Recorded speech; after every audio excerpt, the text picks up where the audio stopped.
Hello, everybody. On behalf of the Highland Park Public Library, we'd like to welcome you to Library in Your Living Room. We are pleased to present Shelf Isolation, a weekly mini-series about books, culture, and what to read next. I'm Sarah Marie, and this is your Information and Reader Services Department. In this episode, we are excited to share with you what we have been reading, watching, and or listening to during Shelf Isolation. To begin our mini-series, I'm going to turn things over to my co-conspirator, Lisa. Thanks, Sarah Marie. This week, I have been rereading Hyperbole and a Half because Allie Brosh has her new book coming out September, which I am ridiculously excited about. So I've been rereading both the book, which is fantastic, and the website, which is also fantastic, and just really, really enjoying all the humor and detail and hilarious artwork that she's got because it's still really, really funny. And I can't wait for this book to come out. It's been like 7 years. It got canceled once. I am excited. And so with that, I'm turning it over to Michelle. Thank you, Lisa. So I have a few things I'm going to talk about today. So the first thing is, So You Want to Talk About Race. It's by Ijeoma Oluo. This is the third book that I've read in my anti-racist journey. This is an accessible, temporary take on the racial landscape in America. It addresses head-on the issues of privilege, police brutality, intersectionality, microaggression, the Black Lives Matter movement, and the N-word. It's perfectly positioned to bridge the gap between people of color and white Americans struggling with race. She answers all the questions that people don't dare ask, and she has a great way of explaining the concepts that continue to elude everyday Americans. This was a really great book. I hope that you do add it to your list. I hope that you're reading some anti-racist books. So this is a really great recommendation. It was wonderfully written, and I just really enjoyed it. Secondly, I finished listening to Joy at Work, which is by Marie Kondo and Scott Solenshine. If you don't remember, Marie Kondo is known for her life-changing magic of tidying up. So this is her new book that just came out. It is about helping organize your work life. So first she talks about, tidying your workspace in your office, and then more of your digital things. So like your emails and, your phone and your computer files. And then lastly, kind of your time, how you can kind of par down your time to make the best of your job. So I just thought it was really great. They're just really great books about organizing. If you haven't read The Life-Changing Magic of Tidying Up, I do recommend that. They're really great for organizing. And that's actually all I have for today. So I'm going to hand it over to Stephanie. Thank you, Michelle. This week I read A Dangerous Engagement by Ashley Weaver. This is the sixth book in her Amory Ames mystery series, and Amory Ames is a wealthy young woman living in London, and she is also an amateur detective. She's married to Milo, who is dangerously handsome, and also a bit of a playboy. And the first few books follow kind of where they're having difficulties in their marriage, but they seem to come together when they fall into the different mysteries that they find in high society. So this book takes Amory and Milo to New York, and they're there to go to the wedding where Amory is the bridesmaid for her friend Tabitha, who used to live in England but now lives in New York. And she has an uneasy feeling the whole time that she's there. She thinks that things aren't quite what they seem to be, but everyone else, says, oh no, everything's wonderful. But early on, she meets one of the groomsmen who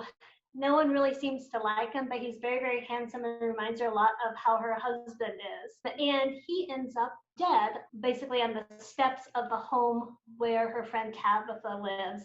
And then it throws them into, this is during the Prohibition in the United States, so it throws them into dealing with bootleggers, going to speakeasies, meeting mobsters and stuff. And it's just really a fun series to read. It's just really lighthearted, but a fun mystery to follow. And you can really visualize the author is great at the details and stuff, and you can just picture the places and things, and it's just super enjoyable.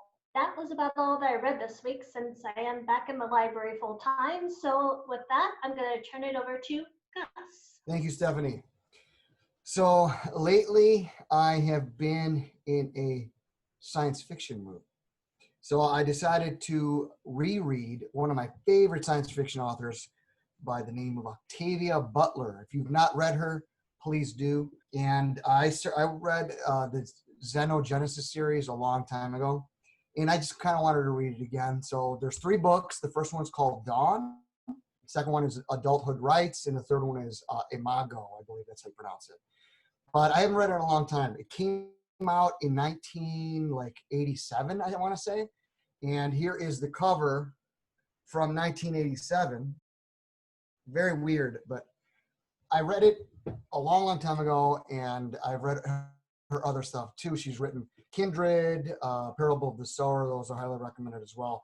But this book starts off with Dawn. It's about a woman named Lilith Iapo who has lost her husband and her son when an atomic fire consumed the earth.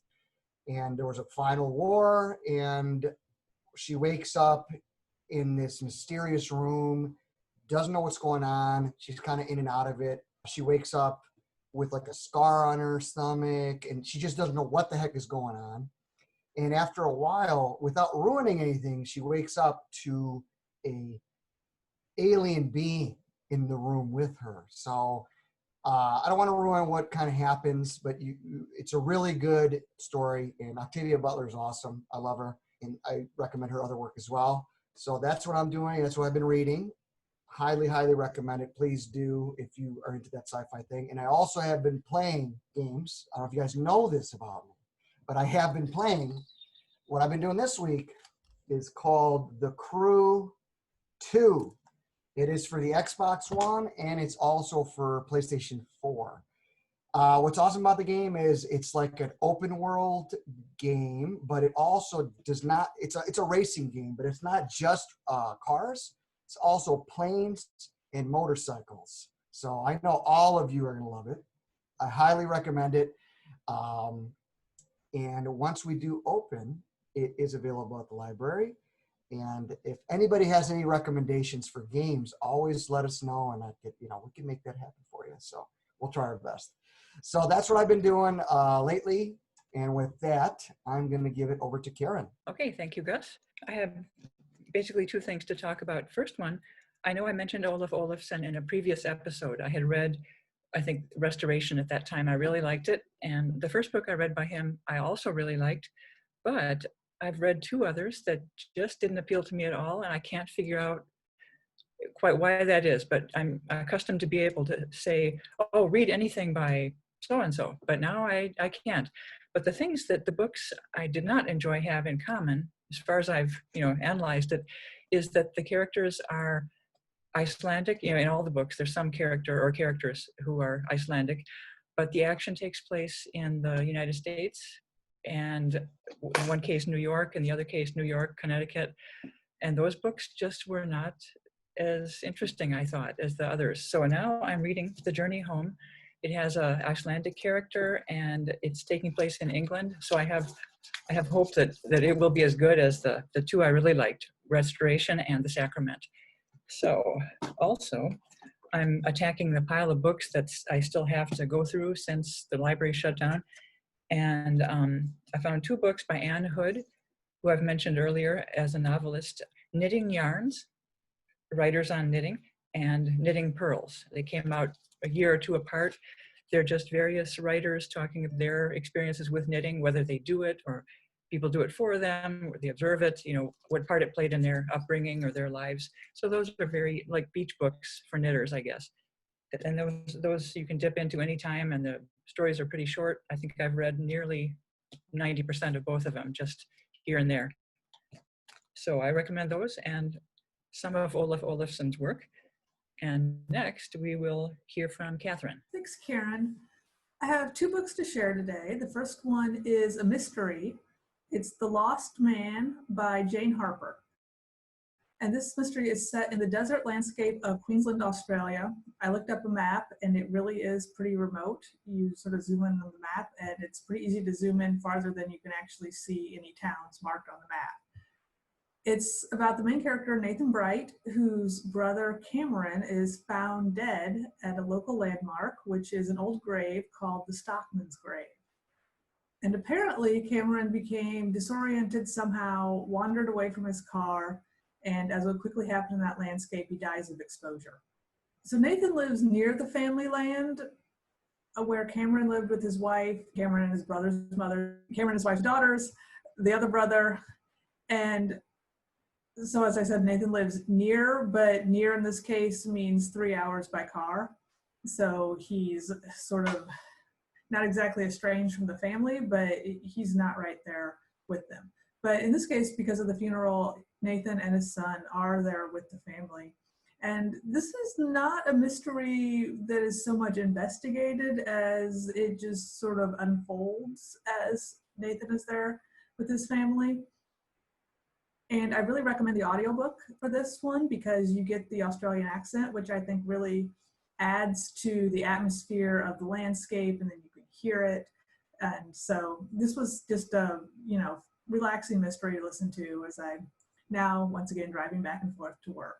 And then the other book that I have to share is an older book. It's The Age of Anxiety, a Baroque Eclogue by W.H. Auden. This book won the Poetry Pulitzer in 1947. And it's a book about humanity's anxiety in the industrialized wartime US. And its setting is a conversation among 4 characters in a bar, which reminded me a little bit of James Joyce, but I think that that's kind of as far as the comparison goes. This is the opening sentence of the prologue, which is itself in prose. When the historical process breaks down and armies organize with their embossed debates the ensuing void which they can never consecrate, when necessity is associated with horror and freedom with boredom, then it looks good to the bar business. So that was the start. It was really interesting to compare this poem to now. I mean, for one thing, a smaller number of people than usual are striking up conversations with strangers in bars. But in other ways, it was kind of like reading Nostradamus because there are certain lines that seem to refer to our current events, although of course they don't. But Auden is one of those poets whose name came up a lot when I was back in school, but whom I had never really read. So I was glad to pick this up. It's a book-length poem, but that doesn't mean it's all that long. It's book-length when you make it, a small size format, and even then it's only about 130 or 140 pages. So I recommend that one as well. And from there we go to Sarah. Thanks, Catherine. Let me start with a recommendation from my 21-month-old. This is the Going to Bed book. I have to recommend, first of all, anything by Sandra Boynton. They're all very popular in our house. They rhyme, they're short, he loves them. But this one especially, usually at night before bed, I offer him 2 books and he reaches his little hand out the crib and picks which one he wants me to read to him. And this has been the favorite recently. And I think it's mainly because we've read it so many times that he can now finish some of the lines. And he just looks so proud of himself when he says up and rock. So the Going to Bed book, great to read every single night. I never get tired of it. And now my other recommendations for the week. This is Time After Time by Lisa Grunwald. I'm not going to give a whole lot of a summary of this because part of the fun is figuring out what is happening, but there's time travel and a ghost story, and it takes place in the 1930s and 1940s at Grand Central Station. Would definitely recommend it if you are a fan of The Time Traveler's Wife, which I am. I listened to the audiobook and read some of the advanced reader copy, and the audio was really well done. So I highly recommend that. And then finally this week, I read, this is available on Hoopla, The AI Who Loved Me by Alyssa Cole. This is a pretty short romance novel that's set in sort of a vague futuristic world. By the title, you can tell it's going to be kind of science fiction-y. There's AI, and the main character is recovering from an accident we don't have a lot of information on at the beginning, and she meets the nephew of her neighbor across the hall and is immediately attracted to him. Doesn't quite realize right away. Something seems a little off about him, but doesn't quite realize that he's not human. So this was a lot of fun, short, quick. It's romance, so you know it's going to end with a happily ever after. And just now in looking this up on Hoopla, I noticed that a lot of Alyssa Cole's other books are on Hoopla as well. And I loved her Reluctant Royal series, and the whole series is on audio on Hoopla. So I highly recommend those also. And with that, I will pass it on to Sarah Marie. Thank you, Sarah. I second every recommendation of Alyssa Cole's work that is possible. So otherwise, this week I have submerged myself in a new podcast called The Shrieking Shack, hosted by a pair of self-professed lapsed Harry Potter fans who are walking through the series in a reread to see if there is still magic within the pages. The hosts are Liz and Zizi, and they started their podcast and their reread back in March 2018 when J.K. Rowling started more obviously purporting her incredibly transphobic and caustic views. I do have to give a forewarning. The podcast is geared towards 20 and 30 somethings. So not to say that kids can't listen to it, but there is definitely cursing. I was introduced to the podcast on Monday of this week, and it is now Wednesday when we're recording. I was a little hesitant at first, not only because I don't know how a podcast begun 2 years ago would handle the issues still continued today, never mind my concern about like a nuanced view of that the host would take, but listeners, I am so glad I checked this out. The hosts help contextualize JKR's everything, but they also really take a deep dive into the text itself, pairing it with both the movies in a much needed media criticism, but also taking apart the subtexts of the novels, read into or otherwise, and going on some really interesting epistemological discussions on how when a body of work is published, it no longer belongs to the author, but is left to the interpretation of its audiences, which I'm a fan of.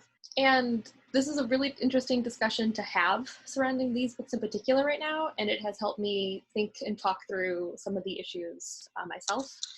There is also a really great discussion on fandom and a complete chapter-by-chapter collegiate level breakdown of all 7 books, and they are almost finished. Though I am still listening to the episodes surrounding the first book, they have just posted their 121st episode, covering Chapter 9 of Harry Potter and the Deathly Hallows on Monday, the 13th of July. I am really enjoying this, and there's a lot of good mix of analysis and humor. The other thing that I have been reading through this week is Navigate Your Stars by Jessamine Ward. I know we have already all collectively talked about Jessamine Ward, and those of you who have requested perfect picks have probably also seen her listed in your recommendations. This is both because Jessamine Ward deserves to be talked about and read, and also because we all deserve to read Jessamine Ward. Navigate Your Stars is a novelization of the 2018 Tulane University commencement given by Ward. She delivered a really just stirring speech about the value of hard work and the importance of respect for oneself and for others, which actually sounds pretty cookie cutter when broken down to its base parts like that, but please trust me, it's amazing. The library has both the audio and print books. The audio is read by Jessamine herself, which, yes, 100%, and then the print book is beautifully illustrated by Gina Triplett. It's only about 65 pages, but it is a great inspirational piece, especially for those newly minted college freshmen who may or may not be dealing with the twin emotions of excitement and trepidation over what happens next. And with that, we will move on to visit with Jackie. Thank you, Sarah Marie. So this week, I completed the Rosie Project trilogy with the Rosie result. And I like them to read the Rosie Project, the Rosie Effect, and the Rosie Result are perfect types of book to read because they are very light. They have got a lot of humor to them. And this particular one takes place when Hudson, the son, who was born at the end of the Rosie Effect, is 10.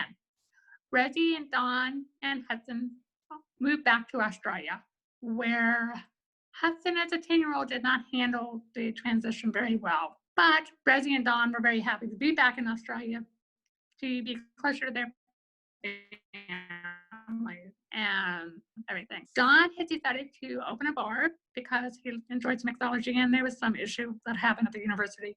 Rosie is at her dream job, which she almost lost because she had to deal with Hudson, so she was only working part-time.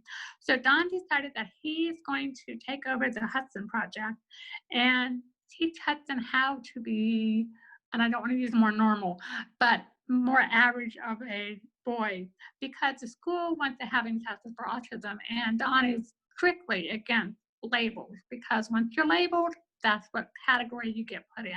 So once again, it's a very cute book. I really enjoyed all 3 books in the series because they're very lighthearted and have some very interesting situations, and also because they're narrated by Dawn. I enjoyed that a lot. The second book I'm talking about is called Magic for Liars, and this is by Sarah Gailey. This is about a private investigator from Oakland, California named Ivy Gamble. She normally investigates cheating spouses and insurance fraud, but she gets approached by the headmaster of the school, the Osborne Academy for Young Men, which is a school for magic. So she investigates this murder, even though she really wants to investigate a murder, but she doesn't quite have the necessary skills for this. It's a very interesting book because, you know, you're back in high school and you have all this. And she also doesn't want the people to know that she does not have any magic. But her twin sister, Tabitha, actually is a teacher at the school. She and Tabitha have been estranged for quite a long time. So the book is about Ivy's investigation, the school situation, and her relationship with Tabitha. Are they going to be able to repair their relationship or not?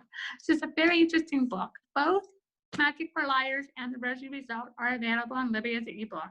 And then we got the book in the collection also. So that's pretty much what all I've been doing this week. And I'm going to turn it over to Nancy. Thank you, Jackie. I actually just yesterday picked up a book I put on hold several months ago when I read the book review on account of race. And it's essentially a historiography of Supreme Court rulings vis-a-vis race. I just read the first chapter when I brought it home last night, and it seems to be very complete and very well written. And I will talk about it more next week when I'm farther into it. But I want to share my screen here, talk a little bit about Ravinia. Now, I'd like to point out that over the few years, when people come in to use our Ravinia research materials, they ask about programs, about opera. But more than anything, especially some of the younger kids doing high school papers, they ask about the Ravinia fire. And in our collection, indeed, we do have pictures from this fire, which took place on May 14th, 1949, not too long before the season was supposed to start. And Ravinia rebuilt, but I'm going to share these images. They're really quite popular, and now they're going to be available online. The pavilion was absolutely devastated by this fire. There you can kind of see people come in afterwards to look at it.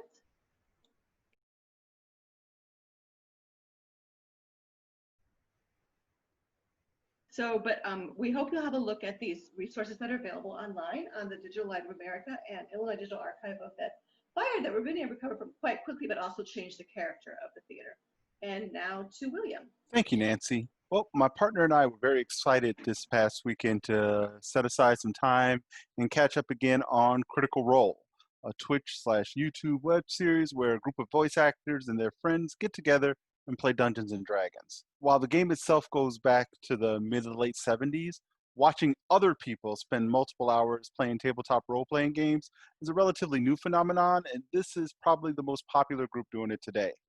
This is probably because having top-tier voice actors who commit fully to their imaginary characters without taking themselves too seriously, combined with very intricate storytelling from Dungeon Master Matt Mercer, is a combination that has fans coming back week after week.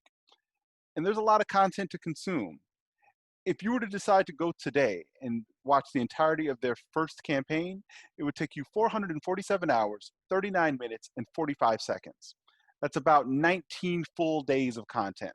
To put that in perspective, the entirety of The Simpsons would take you 14 full days to watch. And that's not counting the second season campaign that they've produced, which is produced as of last Thursday, another 399 hours of content, which would be another 16 full days with no end in sight. Needless to say, if you ever are in the mood for a sizable binge of fantasy hijinks, Critical Role will be there for you, waiting. and growing. And with that, I'll pass it on to Lori. Thanks, William. And just hearing you talk about voice actors reminds me, many of us listen to audiobooks. And one of the things I find fascinating is how one person can do so many things with their voice. So they can create so many different characters. And so what you're talking about just sounds really interesting and really fascinating. This week, I've been reading a book by Connie Schultz called The Daughters of Erie-Town.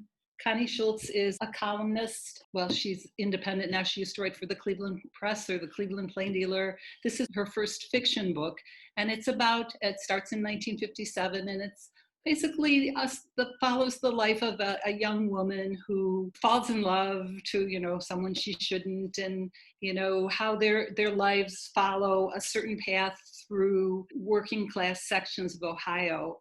And it's really, really enjoyable. The characters seem true to life. It is kind of the women, it's about women, basically friendships between women and their mothers and their grandmothers, the relationships and how women's roles have evolved from the 1950s through now. So I recommended The Daughters of Erie-Town by Connie Schultz.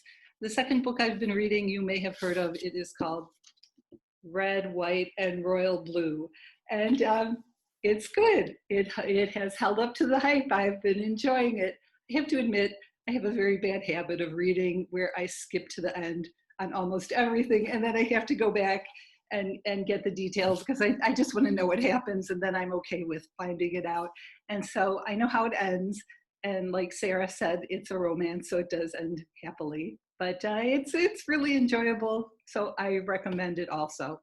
And that's it for me. I'm going to pass it back to Sarah Marie, and have a good week. That's it for today, folks. As always, please remember that we are all here for you. We are available for any comments, questions, or concerns you may have, and you can reach us online through facebook.com/HP Library, through our Twitter, which is @HP Library, or via email at hppla@hplibrary.org. As always, you can find this information online through our website, which is hplibrary.org. Our music today was Carefree by Kevin MacLeod. You can find more information about this and the titles we mentioned in our show notes below. Okay, everybody, this is us signing off. Until we see you next, stay safe.